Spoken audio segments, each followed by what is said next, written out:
اعوذ باللہ من الشیطان الرجیم، بسم اللہ الرحمن الرحیم۔ میرے دیکھنے سننے اور چاہنے والے حاضرین و ناظرین کو میرا سلام، السلام علیکم ورحمۃ اللہ وبرکاتہ۔ آج کا ہمارا عنوان کہ زندگی اپنی قوم اپنے وطن کی خاطر، انسانیت کی خاطر لگا دینا، پھر معاشرے میں، پھر تاریخ میں، پھر لکھا جاتا ہے ہسٹری میں کہ عبدالستار ایدھی بھی کسی کا نام تھا، پھر لکھا جاتا ہے تاریخ میں کہ اقبال بھی کوئی شخص تھے، پھر قائد اعظم جیسی مثالیں بھی ابھرتی ہیں۔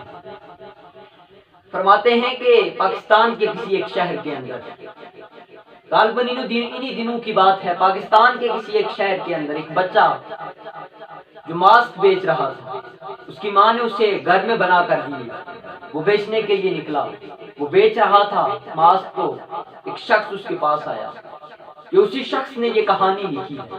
وہ کہتا ہے کہ میں نے اس بچے سے پوچھا کہ یہ ماسک کتنے کا ہے، تو اس نے مجھے 30 روپے بتائے۔ میں نے کہا کہ میرے پاس تو 30 نہیں ہے۔ اس نے کہا چلو آپ کو 20 کا دے دوں گا۔ اس شخص نے پھر فرمایا کہ میرے پاس 20 بھی نہیں ہے۔ اس نے کہا کہ 10 کا دے دوں گا۔ آپ نے فرمایا میرے پاس پیسے تھے ہی نہیں، میں بالکل اسی طرح آیا ہوں، میرے پاس کچھ بھی نہیں ہے۔ تو اس بچے نے فرمایا کہ آپ اس کو فری لے جائیں، پھر کبھی ملاقات ہوئی، آپ کے پاس پیسے ہوئے تو لے لینا۔ اس بچے کی یہ بات سن کر وہ شخص بھی دنگ رہ گیا۔ عمر دیکھو، ایک بلبلا دیکھو کہ اپنے قوم کی خاطر جو گھر میں لالے پڑے ہوئے ہیں 3 وقت کے کھانے کے لیے، لیکن وہ ماسک بیچنے نکلا اور وہ بھی مفت دے رہا ہے جس کے پاس پیسے نہیں۔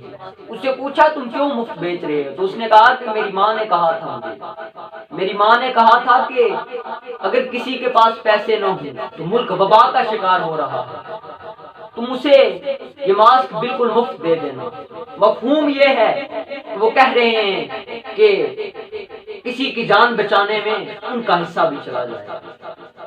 جب تمام انسانوں کی سوچ، تھاٹس، تھنکس جب ایک ہو جائیں گے، جب وہ اپنے قوم، اپنے وطن کی طرف، اپنے انسانیت کے لیے سوچنا شروع ہو جائیں گے، اپنے حصے کے کام کرنا شروع ہو جائیں گے، تو دیکھنے والا ہر انسان اٹھ کے وہ بھی اپنے حصے کا کام کر سکے گا۔